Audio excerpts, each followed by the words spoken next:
పాత్రుడు 1/70 చట్టాన్ని సవరిస్తానని వ్యాఖ్యానించిన తర్వాత పోలవరంలో ఆదివాసీ సంఘాల ఆధ్వర్యంలో పెద్ద ఎత్తున నిరసనలు జరిగాయి. 1/70 చట్టాన్ని సవరించాలని అయ్యన్న పాత్రుడు చేసిన వ్యాఖ్యలను ఆదివాసీలు తీవ్రంగా ఖండిస్తున్నారు. ఆదివాసీ సంక్షేమ చట్టాలను పటిష్టంగా అమలు చేయాలని డిమాండ్ చేస్తూ ఏజెన్సీ గిరిజన సంఘం, రైతు కూలీ సంఘం ఆధ్వర్యంలో పోలవరంలో ప్రదర్శనలు, ధర్నాలు నిర్వహించారు. ఈ కార్యక్రమంలో మాట్లాడుతూ ఏజెన్సీ గిరిజన సంఘం జిల్లా కార్యదర్శి కుంజం రామారావు, గత 3 దశాబ్దాలుగా గిరిజన సంక్షేమ చట్టాలను ఉద్దేశపూర్వకంగా అమలు చేయడం లేదని ఆరోపించారు. దీనికి నిదర్శనం పోలవరం ప్రాజెక్టు నిర్వాసితులకు నేటికి న్యాయం జరగకపోవడమేనని అన్నారు.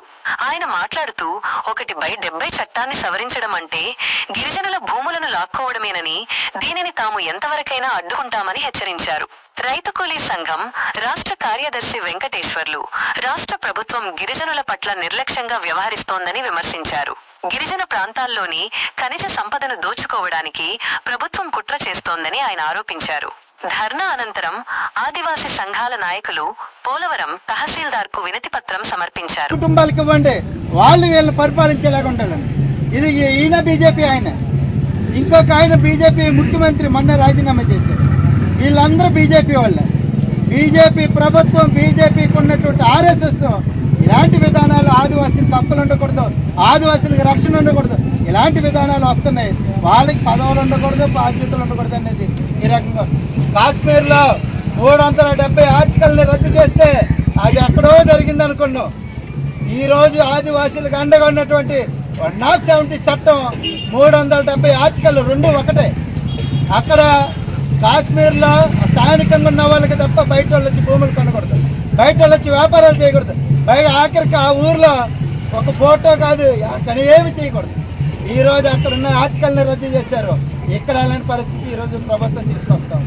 ఇలాంటి కేంద్రంలో ఉన్నటువంటి బీజేపీ ప్రభుత్వం, రాష్ట్రంలో ఉన్నటువంటి కూటమి ప్రభుత్వం, ఇక్కడ బీజేపీ ఉంది. కానీ బీజేపీ మాట్లాడకపోయినా కూటమిలో మరి స్పీకర్ గారికి ఏమనిపించిందో ఇలాంటి మాటలు మాట్లాడేశారు. ఆఖరికి దౌర్భాగ్యం, ఏజెన్సీ రిజర్వేషన్తో, గిరిజన రిజర్వేషన్తో ఎమ్మెల్యేగా పోటీ చేసి గెలిచి పదవిలో ఉన్నటువంటి శ్రీబాలరాజు గారికి మాట్లాడారు. మరి ఆయనకి గిరిజన రిజర్వేషన్ మీద నమ్మకం ఉందో నమ్మకం పోయిందో తెలవట్లేదు. ఆయన గిరిజనుడు అనుకుంటున్నాడు కాదో తెలవట్లేదు. ఇక్కడ ఉన్నటువంటి గిరిజనేతల సంఘం పెట్టండి, మీరు సంక్షేమ సంఘం తరఫున మీరు పోరాటం చేయండి. ఇక్కడున్న ఆదివాసీలకు ఉన్నట్టు ఒకే ఒక ఆధారం ఎస్టీసీ కోర్టు. ఆ కోర్టు తీర్పులో తప్పని చెప్తున్నారు. ఆ కోర్టు తీర్పుల మీద కేసులు జరుగుతున్నాయి, ఎంక్వైరీ జరుగుతుంది. కానీ ఆ కోర్టు లేకుండా చేస్తామని వాగ్దానం చేస్తారు. ఏంటిది?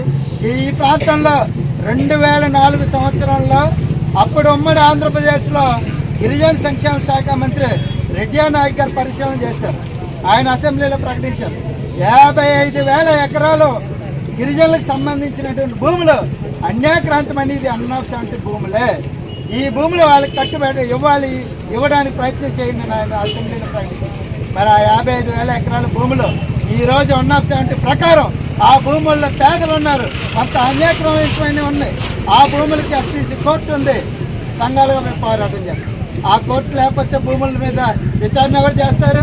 కోర్టులు గిరిజనులకు కోర్టులకు వెళ్ళాలంటే డబ్బులు లేవు. కానీ ఈ కోర్టులు అండగా ఉన్నటువంటి ఆదివాసీలు లేకుండా చేయాలంట ఎమ్మెల్యేగా మాట్లాడారు. నిన్న ముఖ్యమంత్రి గారు ట్విట్టర్లో ట్వీట్ చేశారు. ట్విట్టర్లో ట్వీట్ అంటే ఎవరి అభిప్రాయాలైనా సరే సోషల్ మీడియాలో అభిప్రాయాలు వ్యక్తపరచవచ్చు. ఆయన మీడియా ముందుగా ఇవ్వలేదు, ఆయన సమావేశం పెట్టలేదు. మొన్ననే శాసనసభ సంబంధించినటువంటి మీటింగ్ జరిగింది, క్యాబినెట్ మంత్రి మీటింగ్ జరిగింది, క్యాబినెట్లో చర్చించలేదు. వాళ్ళ